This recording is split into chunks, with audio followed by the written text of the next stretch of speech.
tonight with Russian forces closing in on Ukraine's capital and the defiant words from Ukraine's President Zelensky saying they will come here only if they kill us all.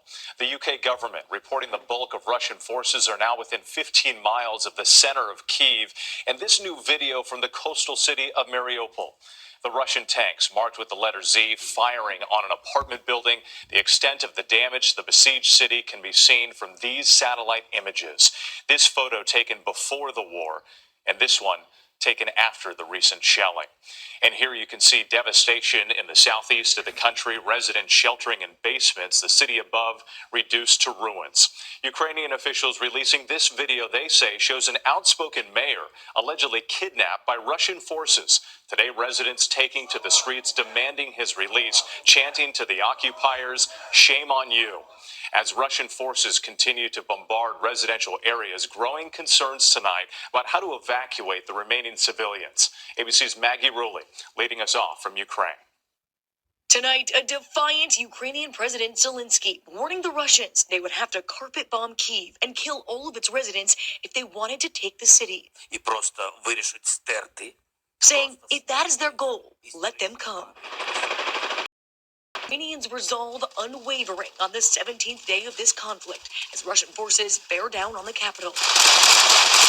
We will fight from every basement. They will lose tanks every street, every block, every crossroad. According to the UK Ministry of Defense, the bulk of Russian ground forces are now within 15 miles of the city center. On the outskirts of the capital, 14-year-old Katerina and her family ambushed by Russian soldiers as they tried to flee.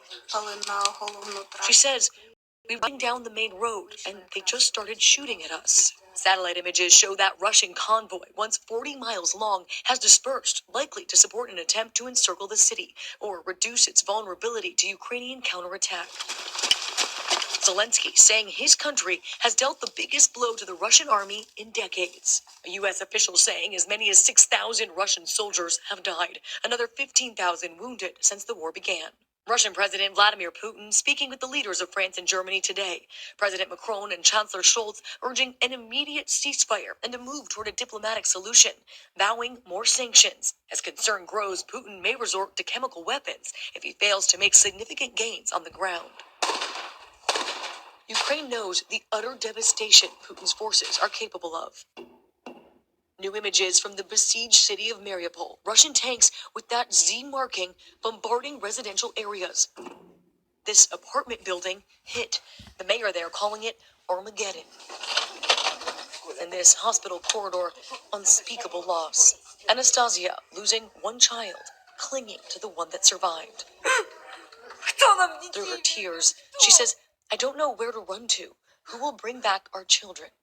To the north, residents in Volnovakha huddled in basements for weeks, sheltering from the heavy fighting, while above ground, their city reduced to ruins. And in Mykolaiv, the strategic southern stronghold just east of Odessa, more rounds of shelling. Videos circulating on social media showing several explosions near an apartment complex there today. Blasts also striking near a playground as a man ducks for cover. The region's governor, Vitaly Kim, sitting down with us remotely just moments after his city came under fire overnight.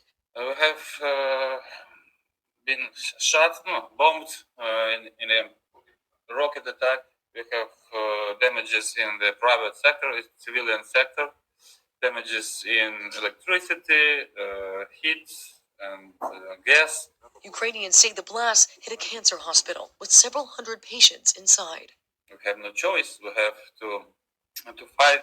With Mykolaiv under fire, a daring operation by Aerial Recovery Mission, an American organization that's working alongside the Ukrainian government.